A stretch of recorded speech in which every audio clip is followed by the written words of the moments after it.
Os maias e os incas da América do Sul acreditavam que existia uma raça de gigantes na Terra antes do grande dilúvio. O mesmo se deu com muitas outras antigas civilizações. Alguns os tomaram por deuses, outros reproduziram suas imagens em pedra ou escreveram sobre eles em suas histórias.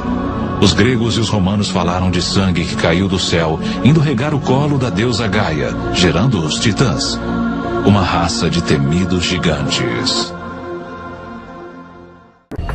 De onde veio a noção de que antigos alienígenas visitaram a Terra no passado remoto?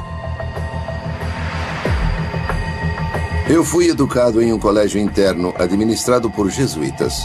Em 3 anos, tínhamos de traduzir partes da Bíblia de um idioma para outro.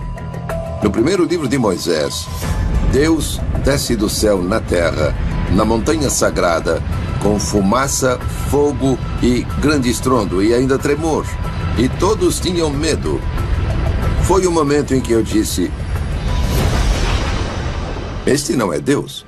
Do que é que nós estamos falando? Meu Deus não precisa de um veículo para se movimentar, que treme, faz fumaça e barulhos altos. E os padres jesuítas disseram: Eric, talvez você devesse ler o livro de Enoque. O livro de Enoque foi excluído da Bíblia e ainda é considerado controvertido por muitos teólogos.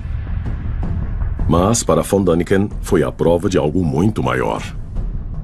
Diz que Enoque foi levado de nosso planeta Terra por Deus em uma carruagem de fogo. Nós não sabemos nada sobre máquinas voadoras no passado. Então, em termos religiosos, eles dizem que ele voou para o céu. Mas para mim, Enoque viu algo que, na verdade, era um disco voador. Enoque nos fala sobre os guardiões do céu que vieram. Ele disse que se chamavam anjos caídos e que queriam fazer sexo com os humanos. E seus filhos seriam gigantes. Então, teria havido contato sexual entre extraterrestres e humanos. ETs. Gigantes? Uma tecnologia secreta? Os que acreditam aceitam os fatos com naturalidade. Eis o autor do best-seller Arquitetos do Submundo, Bruce Rooks.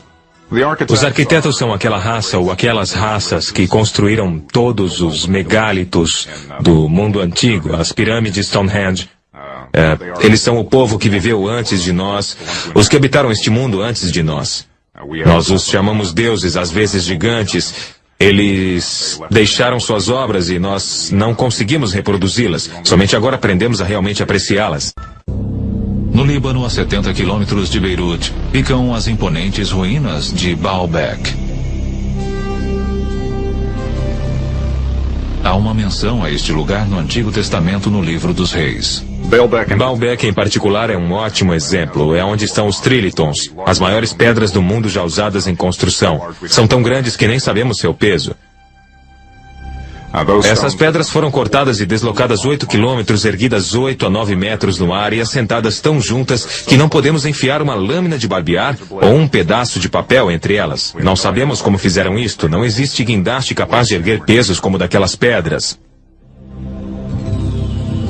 Ninguém sabe ao certo, mas, de acordo com a tradição árabe, os templos mais recentes foram construídos aqui após o grande dilúvio por uma tribo de gigantes para o rei bíblico Nimrod.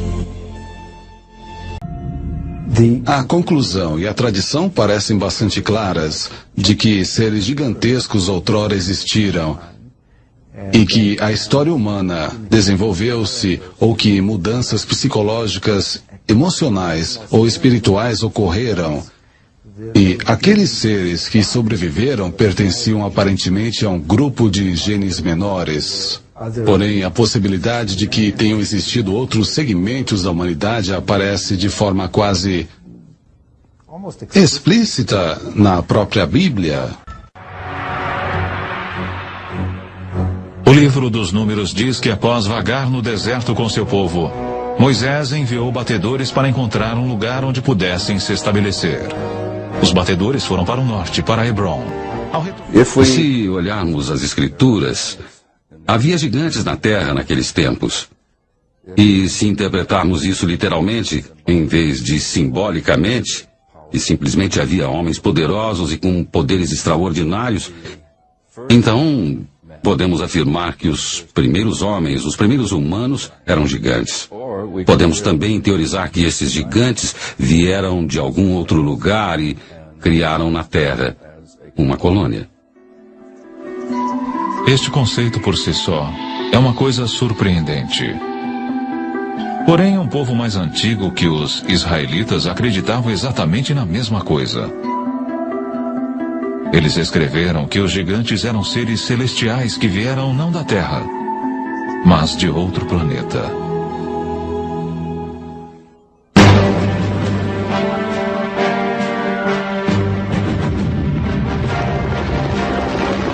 Este é o campo de batalha da Guerra do Golfo. Nós o conhecemos como Iraque. No passado distante, várias grandes civilizações brotaram aqui. Uma delas, a babilônica, foi lendária por sua riqueza e esplendor. Porém, muito antes da Babilônia, há 6.000 anos, outra notável civilização desenvolveu-se aqui. Seu povo era os Sumérios, que possuíam uma cultura muito avançada. Eles foram os pioneiros de quase tudo que constitui a nossa sociedade atual. Criaram o primeiro congresso com 2 câmaras, a primeira escrita, o primeiro sistema de escolas e assim por diante. Surge então a pergunta: de onde veio tudo isto?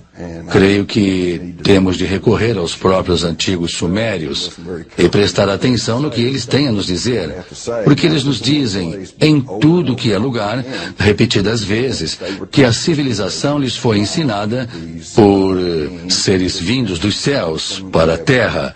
Eles os chamavam os Ananoques. Os sumérios escreveram sua história em tábuas de argila como estas, que ficaram ignoradas no Museu de Berlim por meio século. Poucas pessoas foram capazes de decifrar este antigo idioma, mas uma delas é Zecharia Sitchin. Os escritos e as evidências pictóricas deixados pelos sumérios remontam a 6.000 anos. Falam e retratam um povo que veio de um outro planeta, que chamavam de Nibiru, e muitas das descrições o apresentam como sendo muito maior, pelo menos 1/3 maior do que a média dos seres humanos. Portanto, eram gigantes. Este lacre cilíndrico sumério de um museu de Berlim é surpreendente por várias razões. Primeiro, ele retrata nosso sistema solar com o Sol ao centro e os planetas espalhados em torno dele. Um fato não conhecido da ciência europeia até cerca de 300 anos atrás. Mostra também o planeta Urano, que nós só descobrimos em 1930. E, incrivelmente, existe um outro planeta que os sumérios chamavam de Nibiru, o que acreditavam ser o lugar de onde os Ananoques, ou gigantes celestiais, teriam vindo.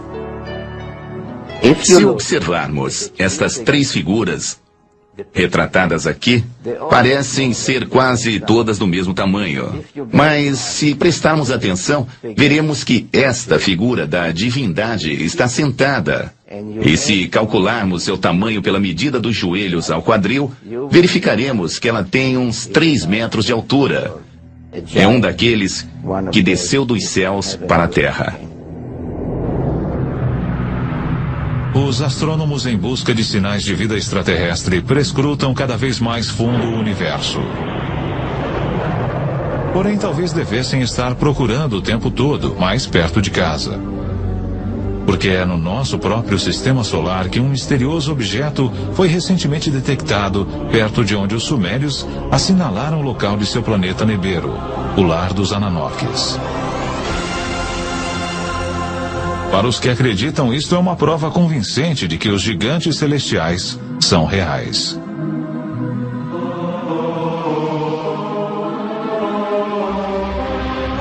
O antigo texto sumério, de uma forma bem ampla, nos diz, basicamente, que mais de 400.000 anos atrás, esses Ananoques vieram do espaço e pousaram na Terra, no Vale do Tigre e Eufrates.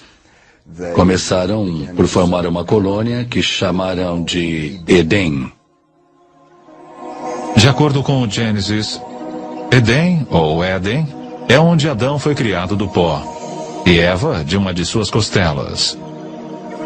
Outros, porém, têm uma versão mais high-tech sobre como a vida humana começou. Com o tempo, necessitando de mão de obra de trabalhadores, eles alavancaram a evolução empregando engenharia genética. Recolheram o esperma de um dos Ananoques e o inseminaram no óvulo de uma humanoide primitiva, provavelmente uma dessas primitivas cujos restos arqueológicos estão agora sendo encontrados na África, a famosa Lucy, e eles então produziram um híbrido que acabou se tornando o homem de Cro-Magnon, ou seja, o homem moderno. Diz a lenda que quando os Ananoques retornaram após vários milhares de anos para ver como sua obra genética se desenvolvera, encontraram na Terra mulheres irresistivelmente atraentes.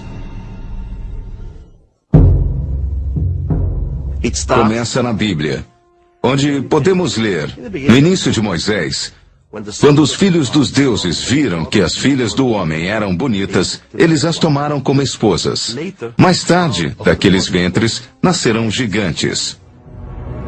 Tão destrutivos eram esses titãs, que os Ananoques que os geraram decidiram destruí-los.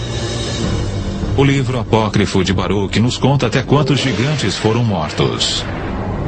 O livro de Baruque diz: depois o Senhor criou o grande dilúvio, destruiu toda a vida que havia na terra, incluindo os 409 mil gigantes.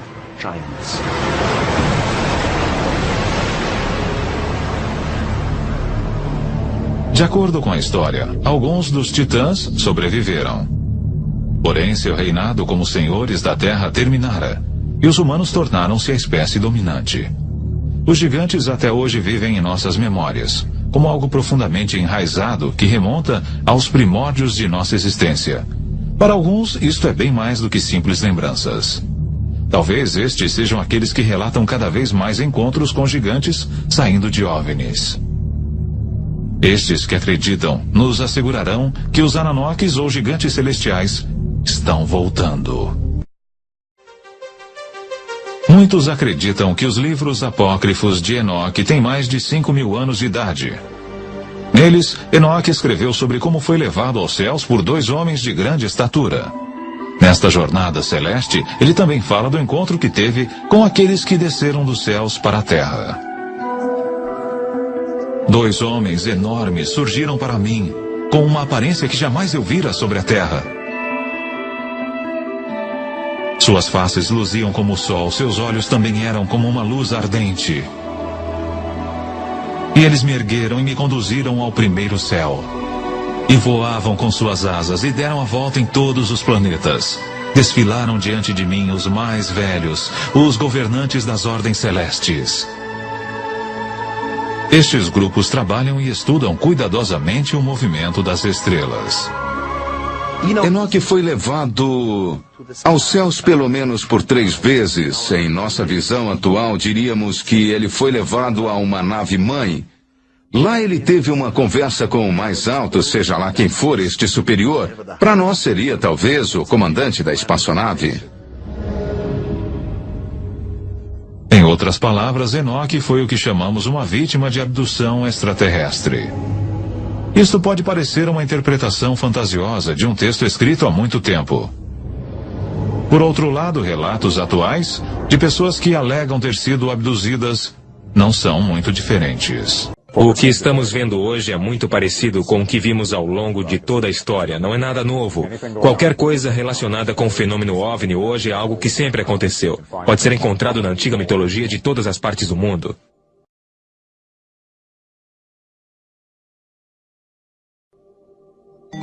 Nós temos as investigações e, naturalmente, em alguns casos temos pinturas em cavernas de seres com a aparência de gigantes e até pegadas gigantes. Eu diria que existiu algo no passado e que este algo era muito maior do que os nossos terráqueos normais.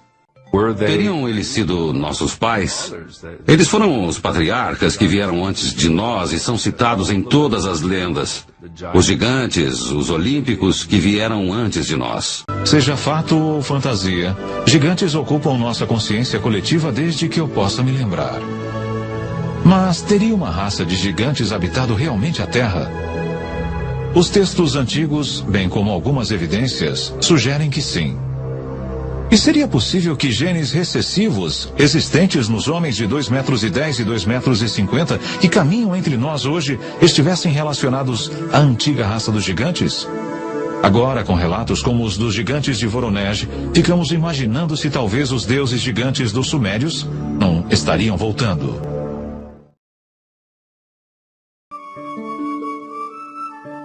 O principal deus fenício era Baal, ou Bali. O termo Baal refere-se, na verdade, a várias deusas da fertilidade dos cananeus e dos fenícios. Os cananeus eram essencialmente um povo agrícola que adorava uma variedade de deuses agrícolas e da fertilidade. Baal era o deus das tempestades e o deus da chuva. E, como deus da chuva, ele fertilizava o gado e os campos. Por exemplo, pois, através da chuva, o gado engordava. Aprendemos muito sobre esses deuses Baal em textos fenícios da cidade real de Ugarit. Esses textos nos deram uma imagem de Baal que, ironicamente, o retratam como tendo características muito parecidas com o Deus da Bíblia. Por exemplo, por ser o Deus das tempestades, Baal cavalga as nuvens. Exatamente como o Salmo 104 relata que Deus da Bíblia cavalga as nuvens e o vento. Baal, como Deus da Bíblia, era um juiz e garantia a justiça. Eu acho que esses paralelos sugerem que os antigos israelitas, sobretudo durante o século VIII e IX, lutaram muito no seu íntimo para decidirem a que Deus eles seriam leais. Mais tarde, os hebreus migraram para o que a Bíblia chama de terra do leite e do mel. Esta é a região conhecida como Canaã, Palestina e, desde 1948, Israel. Em meio ao tumulto dos séculos 12 e 13 a.C., várias cartas hititas com escrita cuneiforme falam sobre um povo do ocidente chamado Arriawans. Os egípcios os chamaram de Aquish, e Homero chamou-os de aqueus. A história chamou-os de gregos. Os gregos surgiram na Grécia por volta de 1600 a.C. São diferenciados de seus antecessores na Grécia, porque eles falavam grego e seus antecessores não. E adoravam deuses e deusas gregos, aqueles que conhecemos como Zeus, Hércules, Atena e outros. Eles se estabeleceram na Grécia por volta de 1600 a.C. e durante os 2 séculos seguintes tornaram-se muito poderosos e muito ricos. Grande parte desse poder e riqueza veio de sua habilidade militar, de saberem lutar contra invasores e guerrear como mercenários em outras terras, mas também enriqueceram com o comércio. Nesse ponto, eles se parecem muito com os fenícios, pois comercializavam no leste do Mediterrâneo e também no oeste. Sabemos que esses gregos da Idade do Bronze avançaram a oeste até a Itália, pois algumas de suas cerâmicas foram encontradas lá, assim como foram encontradas no leste. Os arqueólogos descobriram que os gregos da Idade do Bronze, também chamados de gregos micênicos, comercializaram e lutaram por toda a bacia mediterrânea. Eles se desenvolveram entre 1600 e 1200 a.C. e trouxeram seus tesouros e saques de volta às cidadelas de Micenas, Tirins, Tebas, Orcômenos e Pilos. Os gregos micênicos às vezes se ofereciam como mercenários no estrangeiro. Numa dessas aventuras, eles viram as grandes tumbas do Egito. Viram os rituais místicos egípcios na preparação dos mortos para o pós-vida. Impressionados com esses rituais, os gregos micênicos os adaptaram às suas próprias crenças. No fim do século XIII a.C., as cidadelas micênicas, a capital hitita na Anatólia e a cidade mesopotâmica de Ugarit estavam em ruínas. Piratas vagavam pelo Mediterrâneo e as grandes civilizações da Idade do Bronze ruíram sob seu próprio peso militar. Demoraria séculos para a Grécia voltar a exibir algum sinal de vida. Uma questão muito debatida por estudiosos é por que houve a Idade das Trevas. Por que esses grandes centros políticos, administrativos e militares existentes em volta da Grécia ruíram? Um estudioso chamado Robert Drew sugeriu que, na verdade, a classe baixa, os trabalhadores, os que serviam no segundo escalão do exército, é que se tornaram muito poderosos e passaram a comandar todas aquelas comunidades, tomando as cidadelas e fortificações das pessoas que anteriormente as dirigiam.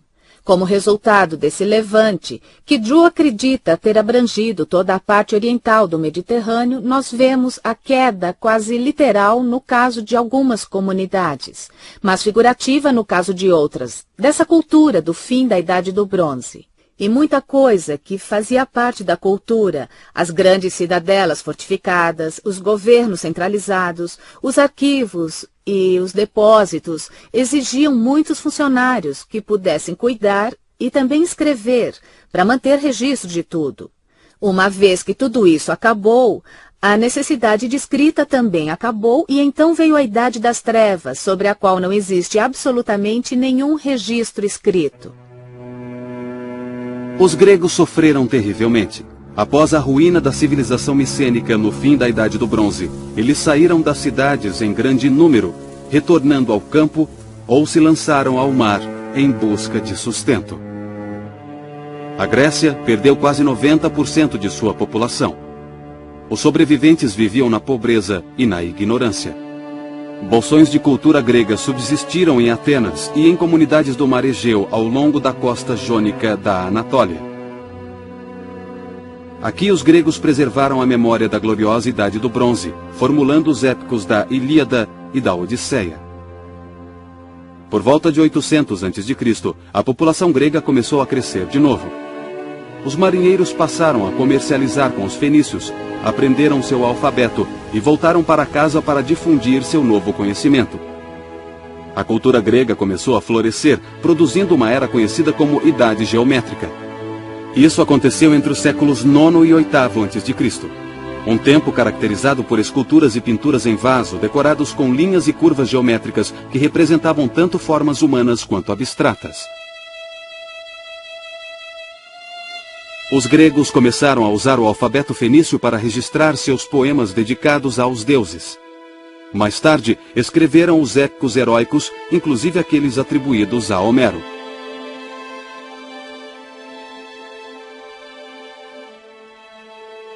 Embora as cidades-estados gregas fossem muito competitivas e belicosas, elas começaram a se reunir a cada 4 anos em santuários pan-helênicos recém-instituídos, que na verdade eram locais para reuniões nacionais. Aqui os gregos honravam seus deuses competindo entre si em disputas atléticas e poéticas. Tanto Hesíodo quanto Homero usaram seu aguçado intelecto grego para modificar e realçar antigos épicos que eram transmitidos oralmente desde a Idade do Bronze. A Ilíada e a Odisseia não podem de forma alguma ser subestimadas quanto à influência que exerceram sobre a cultura grega. Foi das páginas de Homero, tanto da Ilíada quanto da Odisseia, que poetas posteriores extraíram personagens e situações para suas poesias e peças dramáticas. Foi de Homero também que pintores de vasos e escultores tiraram cenas e personagens para suas criações. Por exemplo, vários vasos pintados em Atenas no século VI e V a.C. tiraram de Homero as características dos grandes heróis Odisseu e Teseu e Hércules e Aquiles, muitos dos heróis celebrados e cantados nos poemas de Homero. Enquanto Homero cantava feitos da guerra de Troia, Hesíodo cantava sobre a criação do mundo. Homero e Hesíodo preservaram assim as tradições religiosas da Idade do Bronze, reafirmando-as em termos que refletiam os avanços intelectuais de sua própria era. As divindades de origem grega incluíam Hera, deusa da fertilidade, do casamento e do parto, idolatrada na planície agrícola de Argos. Havia Deméter, a deusa da agricultura, que regia os ciclos anuais de colheita da vida e da morte. E Ártemis, deusa semelhante à mãe natureza, era idolatrada em Dilos e Éfeso, na Anatólia. Entre as divindades gregas de origem estrangeira estão Apolo, do norte, Afrodite, baseada em Ishtar, no leste, e o deus da tempestade, Zeus, derivado da cultura indo-europeia em geral. Cerca de um século depois de Homero, os atenienses, por volta de 600 a.C., reuniram estas e outras divindades num panteão canonizado de 12 deuses olímpicos. À medida que a cultura grega florescia, seus deuses se assemelhavam mais a criações de arte que a inspirações para a idolatria.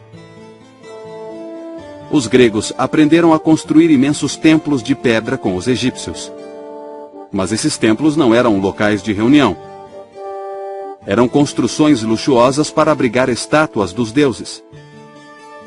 Os gregos decoravam os templos com colunas cuidadosamente esculpidas, esculturas tanto nas fachadas quanto nos fundos, e uma belíssima estátua no centro.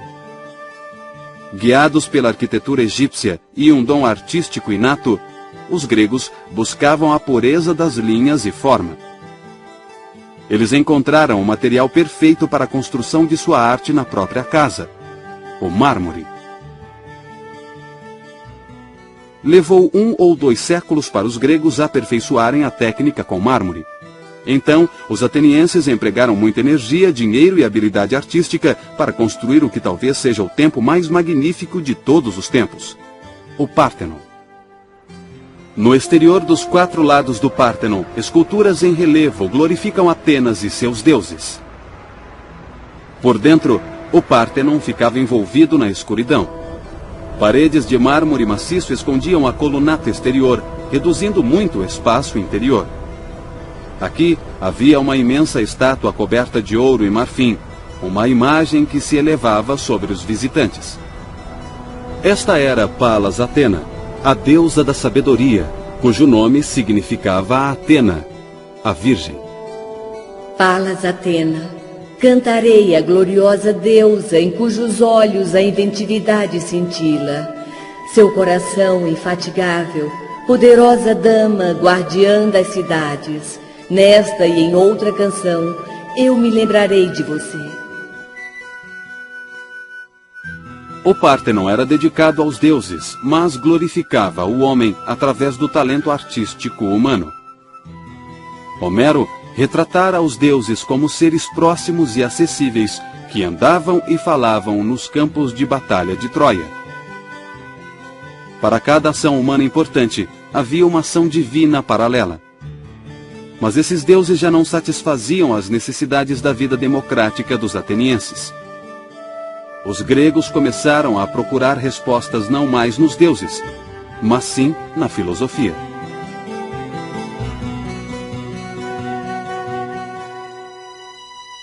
Neste ponto da história, por volta do século IV a.C., a cultura, a religião e a filosofia gregas estavam relativamente livres de influência externa. Então, um vizinho da Macedônia, Alexandre o Grande, invadiu a Grécia e a Pérsia.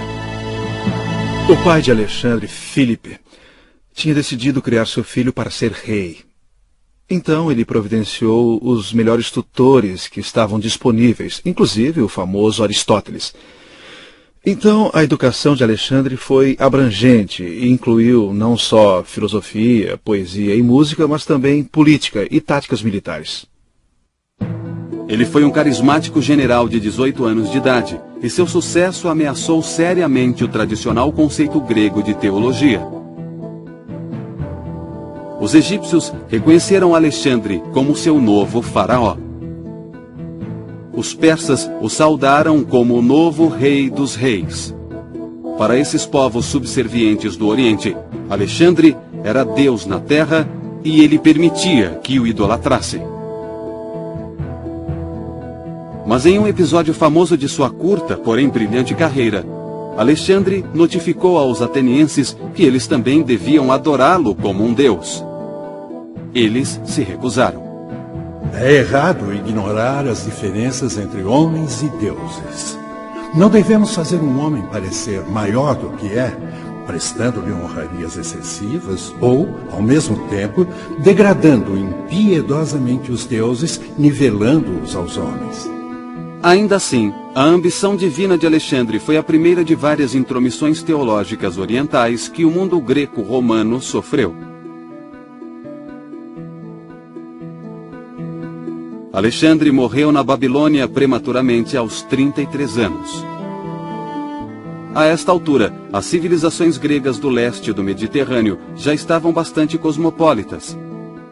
Mais de uma dúzia de cidades chamadas Alexandria salpicavam o Mediterrâneo no Oriente Próximo. Cada uma tinha seu próprio símbolo da cultura grega, normalmente um teatro ou um estádio.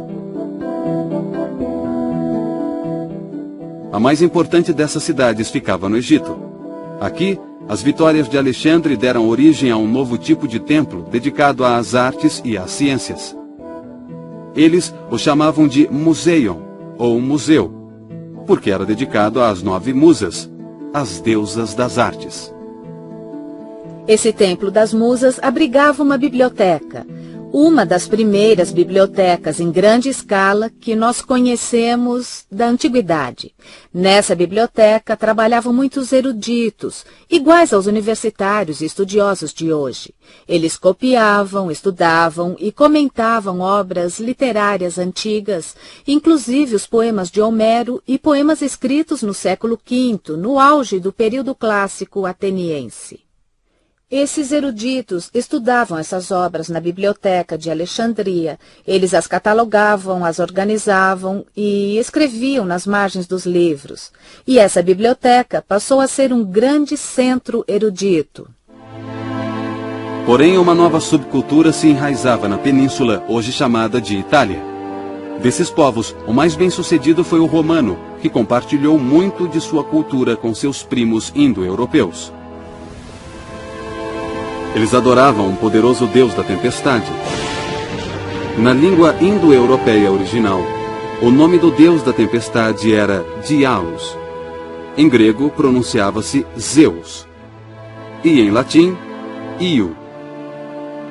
Ao nome Io, os romanos adicionaram sua palavra para pai, Pater, chegando assim ao nome do seu deus da tempestade, Júpiter, ou como o chamamos hoje, Júpiter. Nos primeiros anos, um período que durou de 500 a 50 a.C., a República Romana defendeu e expandiu seus territórios. As semelhanças culturais entre os gregos e os romanos aumentaram quando os romanos conquistaram a Grécia em 146 a.C. Eles drenaram a Grécia de toda a sua arte, poesia e pensadores, adaptando-os o máximo possível à língua latina e a seu estilo itálico. Muitas vezes, eles tomaram emprestados deuses e deusas até na aparência.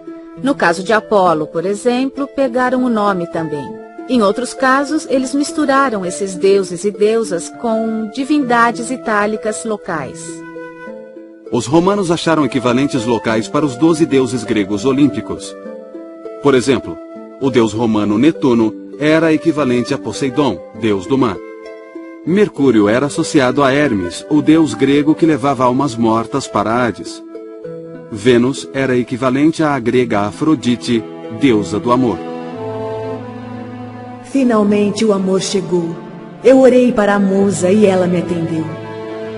Vênus o colocou nos meus braços, fazendo por mim o que tinha prometido. Que minha alegria seja cantada. Aqueles que não têm nenhuma, contem-na em uma história. Nós nos encontramos e somos ambos dignos.